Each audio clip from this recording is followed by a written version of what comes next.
আমি তোমাকে ভালোবাসি, তুমিও কি আমাকে ভালোবাসবে? আমি তোমাকে ভালোবাসবো, কিন্তু আমার একটা শর্ত আছে। তুমি কোনোদিন আমাকে অন্য কারো হতে দেবে না।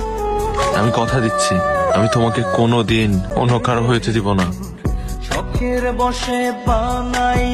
আমার বাবা অনেক বড় ব্যবসায়ী, বুঝছো? সে চায় আমি বিদেশে গিয়ে পড়াশোনা করি। আমার মা যে কি ভালো চাইনিজ রান্না করতে পারে, একবার চায়নায় গেছিল বিজনেস ট্রিপে, তখন এসব শিখে আসছে। আমি জানি এইগুলা জানার পর তুমি আর আমাকে ভালোবাসবো না, তাই আমি তোমার জীবন থেকে চলে যেতেছি। তুমি এত কষ্টে আছো, তুমি আমাকে বলবা না? আমি তো তোমাকে ভালোবাসি, তোমার সুখ দুঃখের পার্টনার আমি। আমার সাথে শেয়ার করবা না? চল। কোথায়? বাজারে। আমার কাছে টাকা নাই। আমার কাছে আছে, চল। আমি তোমার টাকা নিতে পারবো না। নো। আমি যদি বিপদে পড়ি তুমি আমার পাশে দাঁড়াবে না? বলো। আচ্ছা, আর কোনো কথা নেই। থেকে খেলে আমি খাবো, তুমি ঘুমালে আমি ঘুমাবো, তুমি হাসলে আমি হাসবো, আর তুমি কাঁদলে আমি কাঁদবো। রাফিন, তুমি আর আমি এক আত্মা, কথার জন্য সব সময় মাথায় থাকে। এই, তুমি খাইছো? না, খাই নেই, খাবো। কি রান্না করছো বাসায়? তো ডাল ভাত।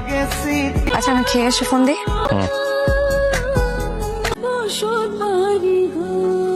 কি রে, শুধু ডাল দিয়ে খাবি নাকি? এত তরকারি আছে, তরকারি দে।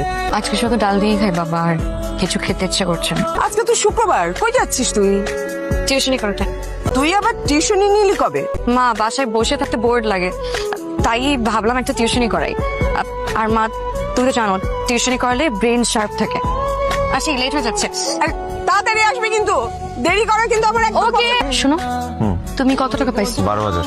12,000। 12,000 আর আমি টিউশন করে পাইছি 7,000।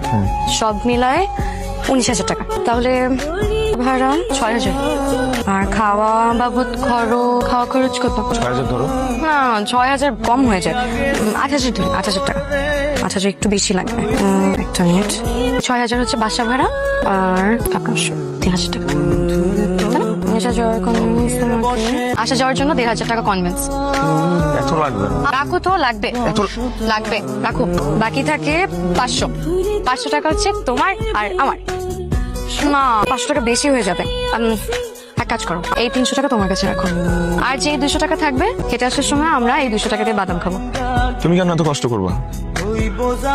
তুমি কেন আমার জন্য স্যাক্রিফাইস করবে? আবার ওই একই কথা, শুধু সুখ ভাগাভাগির মধ্যে কি ভালোবাসা হয়? সুখ দুঃখ ভাগাভাগির নামই হচ্ছে ভালোবাসা। জুরির একটা বিয়ে আইছে, ঘটক অনেকদিন ধরে ঘুরতেছিল। পাত্রের বয়স একটু বেশি, একটা বাচ্চাও আছে, কিন্তু পাত্রটা খুব ভালো। আম্মা, আমি ওই বুড়া পেটারে বিয়ে করবো না। তোমার লেখা রাজপুত্র বেরিয়েছে বিয়া করার লেখা? হ্যাঁ, পাও তো একটা লুলা, যেটা আইছে সেটাই বিয়া করো।